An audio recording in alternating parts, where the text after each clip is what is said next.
What Happened to Mars? A Planetary Mystery presented by Science at NASA.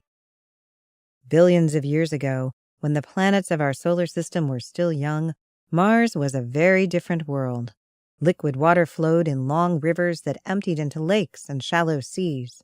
A thick atmosphere blanketed the planet and kept it warm. In this cozy environment, living microbes might have found a home, starting Mars down the path toward becoming a second life-filled planet next door to our own. But that's not how things turned out.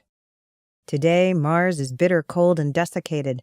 The planet's thin, wispy atmosphere provides scant cover for a surface marked by dry riverbeds and empty lakes. If Martian microbes still exist, they're probably eking out a meager existence somewhere beneath the dusty Martian soil. What happened? This haunting question has long puzzled scientists. To find the answer, NASA is sending a new orbiter to Mars, called MAVEN. The goal of MAVEN is to figure out what processes were responsible for those changes in Martian climate, says Bruce Joukowsky, principal investigator for MAVEN at the University of Colorado at Boulder. Scheduled for launch in November 2013 and due to arrive in September 2014, MAVEN is bristling with instruments to study Mars' upper atmosphere. That's where many researchers believe the answer lies. The only way Mars could have been wet and warm 4 billion years ago is if it also had a thick atmosphere. CO2 in the Martian atmosphere is a greenhouse gas, just as it is in our own atmosphere. A thick blanket of CO2 and other greenhouse gases would have provided the warmer temperatures and greater atmospheric pressure required to keep liquid water from freezing solid or boiling away. Somehow, Mars lost most of that blanket. One possibility is the solar wind. Unlike Earth, Mars is not protected by a global magnetic field. Instead, it has magnetic umbrellas scattered around the planet that shelter only part of the atmosphere. Erosion of exposed areas by solar wind might have slowly stripped the atmosphere away over billions of years. Recent measurements of isotopes in the Martian atmosphere by the Mars rover Curiosity support this idea. Light isotopes of hydrogen and argon are depleted compared to their heavier counterparts, suggesting that they have been lost to space.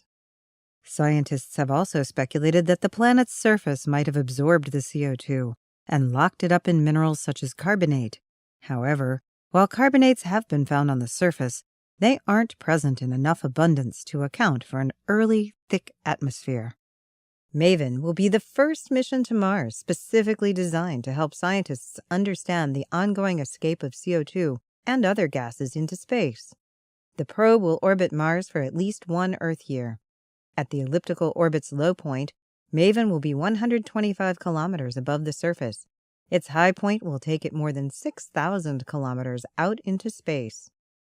MAVEN's instruments will track ions and molecules in this broad cross-section of the Martian atmosphere, thoroughly documenting the flow of CO2 and other molecules into space for the first time. MAVEN's instruments also will measure the solar energetic inputs into the Martian upper atmosphere and the atmospheric response. This will allow us to determine the processes that are responsible for that loss to space. Once Joukowsky and his colleagues know how quickly Mars is losing CO2 right now and what might be causing that loss, they can extrapolate backward in time to estimate the total amount lost during the last 4 billion years. MAVEN will determine if loss to space was the most important player in driving Martian climate change, Joukowsky says. In the grand scheme of the solar system, Earth orbits alongside a world that began with as much promise for life as our own, yet turned out so differently. After all these years, MAVEN could write the final chapter in a haunting planetary mystery. For more clues to the mysteries of Mars, visit science.nasa.gov.